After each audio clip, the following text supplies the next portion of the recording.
Apple just revealed the iPhone 15 Pro and 15 Pro Max, and this may be the biggest update yet. So in the next 5 minutes I'm gonna tell you everything about them. The rumors didn't lie.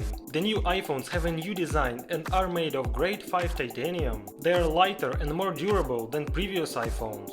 Apple gives us 4 color options to choose from: natural, blue, white and black titanium. Personally, I think white looks the best, and that's the one I'm probably gonna buy. The design has also seen some good changes. The flat sides are still there for a solid grip, and the new rounded edges add extra comfort. Rounded edges and the weight reduction are especially important to me. They make the phone easier to hold for longer times, whether I'm texting or watching videos. The display on new iPhones also has some notable improvements. The glass is rounded at the edges, which makes for better ergonomics and more comfortable gestures. As for the display itself, the most striking change is the razor-thin bezels. Apple doesn't say how thin they are, but the thinness is obvious. For the 15 Pro the screen is still 6.1 inches, and for the 15 Pro Max still 6.7 inches. Brightness remains at 2000 nits, which is more than enough for any situation.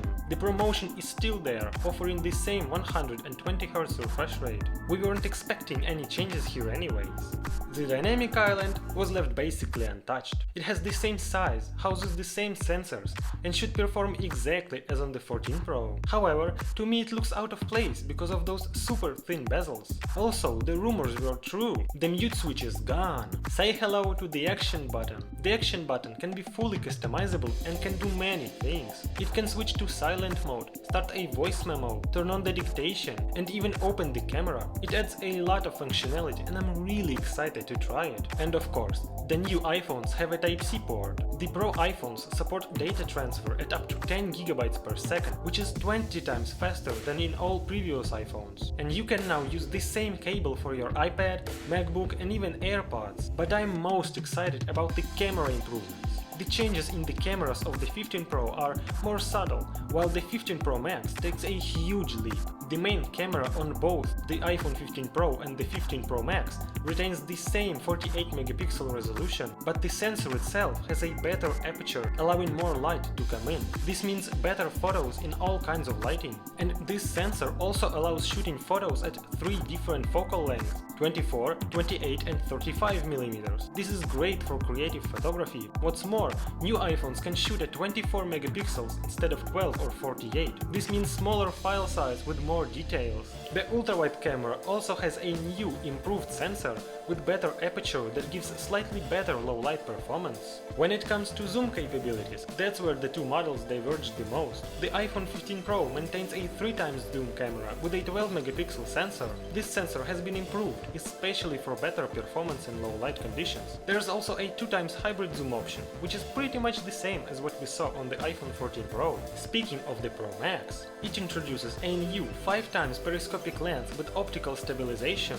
This periscope lens is a huge deal and opens a ton of creative possibilities that previous iPhones lacked. This may be the main reason to go for the 15 Pro Max for me. As for the video capabilities, the Pro iPhones can now record spatial video, which is a fancy way of saying 3D. To watch these videos, you'll need to buy the Vision Pro headset, of course. Aside from that, iPhone 15 Pro can shoot in ProRes 4K 60fps and supports LOG and ACES codecs. The new Pro iPhones come with a 3nm A17 Pro, 10% more powerful CPU cores and up to 20% faster GPU cores. It has a 6-core CPU and 6 GPU cores. The GPU also supports ray tracing, which is bonkers. The storage starts at 128GB for the 15 Pro and at 256 for the 15 Pro Max and goes up to 1TB.